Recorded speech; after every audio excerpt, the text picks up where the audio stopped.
국민의힘이 신군부 507세 정호용 씨를 선거대책위 상임고문으로 영입했다가 뒤늦게 번복했습니다. 5.18 당시 특전사령관이었던 정 씨는 내란 목적 살인죄로 중형까지 받았던 인물입니다. 저 소식 황예린 기자입니다. 어제 저녁 국민의힘이 발표한 대통령 선거대책기구 추가 임명 보도자료입니다. 상임고문에 나온 이름 가운데 32년생 정호용 전 국방부 장관이 보입니다. 정 전 장관은 1979년 12.12 군사반란에 가담했고 다음해 특전사령관으로서 5.18 민주화운동을 진압해 내란 모의 참여 및 내란 목적 살인 등 혐의로 유죄 판결을 받았던 인물입니다. 논란이 되자 국민의힘 선대위는 5시간 뒤에야 상임고문 위촉을 취소한다고 알렸습니다. 이러한 상황에 김문수 후보는 상의 안 된 일이라고 답했습니다. 제가 지방 일정을 3일 동안 계속하면서 그런 일이 있었던 것으로 아는데 그건 조금 업무상으로 아마 착오가 있었던 것 같습니다. 저하고 상의한 부분은 없습니다. 정 전 장관 측은 JTBC에 몸이 아파 누워있다며 정치 얘기나 하고 싶지 않다며 원치 않은 인선이었음을 전했습니다. 그럼에도 캠프의 이름이 오른 배경에는 김 후보 측이 제대로 확인하지 못한 문제가 있었다는 설명이 나왔습니다. 지지하는 많은 전직 의원 모임이 있었습니다. 그분들께서 상임고문으로 위촉해 주시면 좋겠다고 그것을 제가 취합해서 전달하는 과정에 제 부주의로 미처 확인하지 못했습니다. 대단히 송구스럽게 생각합니다. 더불어민주당은 위촉 취소로 해결될 일이 아니라고 비판했습니다. 윤 어게인도 모자라 전 어게인을 하겠다는 소리나 다름없습니다. 윤석열 내란 세력도 모자라 전두환 반란국까지 내란 세력 총사령부를 만들겠다는 것 아닙니까? JTBC 황예린입니다. 김문수 후보는 몰랐다. 실무 과정의 부주의였다. 이렇게 해명해도 내란 목적 살인범을 선대위 내부에서 추천했었다는 사실은 달라지지 않습니다. 저희 JTBC는 불과 6년 전에도 정 씨를 직접 취재했는데 그때까지도 정 씨는 전두환 씨를 감쌌습니다. 하예빈 기자가 들려드리겠습니다. 정호용 전 국방부 장관은 육군사관학교 11기로 전직 대통령 전두환 씨, 노태우 전 대통령과 동기입니다. 전 씨 최측근 모임 하나회에도 참여했었는데 이후 특전사 참모장 등을 거쳐 육군 특수전사령관에 취임했습니다. 5.18 민주화운동 당시엔 발포 명령을 수행한 공수부대 직속 상관으로서 진압작전을 총지휘했습니다.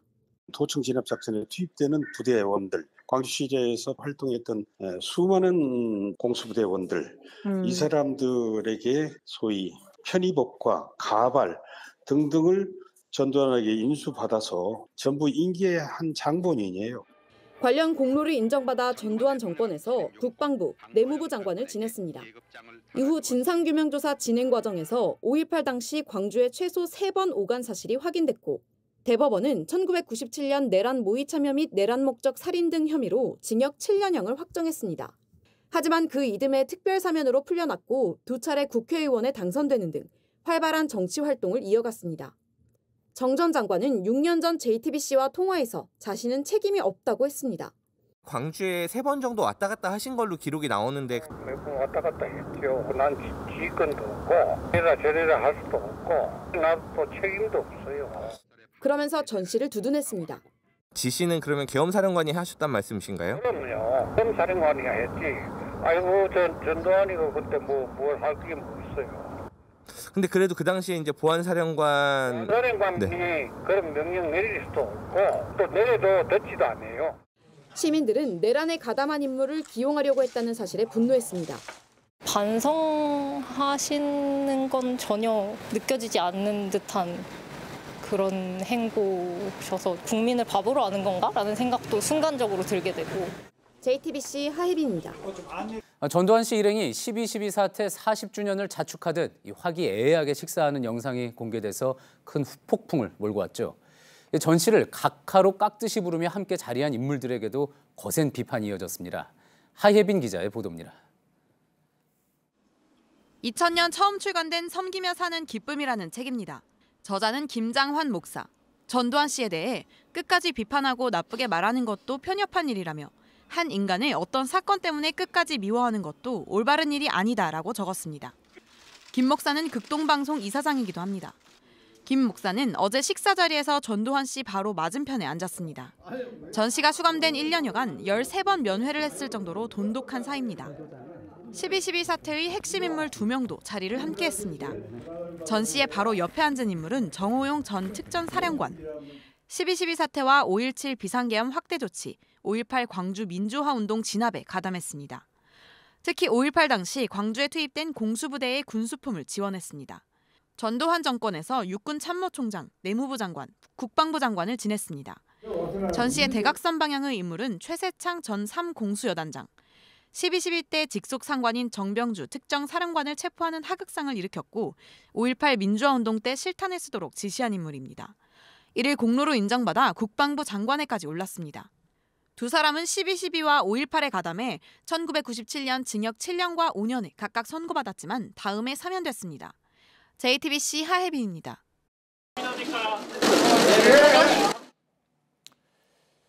자, 1부에서 예고해드린 대로 지금부터는 5.18 당시 광주 공수부대 투입의 주인공인 전두환 씨와 그 측근들에 대한 취재 내용을 전해드리겠습니다. JTBC는 정호용, 허화평 씨 등 5.18을 주도한 이른바 신군부 지휘부를 접촉했습니다. 이들은 전두환 씨처럼 나는 5.18과 관계없다고 거리를 두었습니다. 가짜뉴스로 판명난 북한군 개입설을 여전히 주장하기도 했습니다. 먼저 유선희 기자의 보도입니다. 대문 2개를 지나야 들어갈 수 있는 2층 집엔 넓은 정원과 커다란 정원수가 보입니다. 전두환 정권 때 내무부, 국방부 장관을 거쳐 국회의원을 지낸 정호용 씨가 사는 집입니다. 정 씨는 전두환 씨의 육사 동기입니다. 5.18 당시 특전사령관이던 정 씨는 오늘 취재진에게 이런 말을 했습니다. 광주에 3번 정도 왔다 갔다 하신 걸로 기록이 나오는데 왔다 갔다 했죠. 난 지휘권도 없고 이라 저리라 할 수도 없고 나도 또 책임도 없어요. 정 씨는 광주에 투입된 공수부대의 직속 상관이었습니다. 그 얘기를 꺼내자 책임을 미룹니다. 근데 그 당시에 3공수랑 11공수가 내려갔는데 그 당시 특전사령관이셨잖아요. 그 명령대로 보낸 거예요. 마음대로 보내고 그렇게 하면 내가 청와대에 들어가라고 그러지. 내가 대통령 하겠다고. 발포 명령자 얘기를 꺼내자 전두환 씨를 변호하더니 이내 대화를 끊어버립니다. 지시는 그러면 계엄사령관이 하셨단 말씀이신가요? 그럼요. 계엄사령관이 했지. 아이고 전두환이가 그때 뭘 할 게 뭐 있어요. 근데 그래도 그 당시에 이제 보안사령관이 그런 명령 내릴 수도 없고 또 내려도 듣지도 않아요. 전두환 씨가 보안사령관으로 쿠데타를 일으켰을 때는 비서실장, 대통령이 됐을 때는 수석 보좌관이었던 허화평 씨는 그림자다운 말을 했습니다. 국과수가 인정한 전일빌딩 타는이 헬기 사격의 증거가 될 수 없다는 겁니다. 사격한 사실도 없는 걸 가지고 지금 이런 식으로 재판하는 게 납득이 안 되네요. 또 전 씨의 알츠하이머 주장이 사실이라면서 재판이 부당하다고 말했습니다. 조금 전에 했던 걸도 되풀이해서 물어보시고 옛날 거는 기억을 못 하시고 12.12 군사반란 가담자 중엔 해외로 도주해 23년째 매달 연금을 수백만 원씩 받고 있는 헌병대장 조홍도 있습니다. 가장 활발하게 활동하는 사람은 12.12 당시 전 씨의 지시에 따라 국방부와 육군 본부를 장악했던 1공수 여단장 박희도 씨입니다. 육군 참모총장까지 지낸 박 씨는 최근까지도 태극기 집회의 모습을 드러냈습니다. JTBC 유선입니다.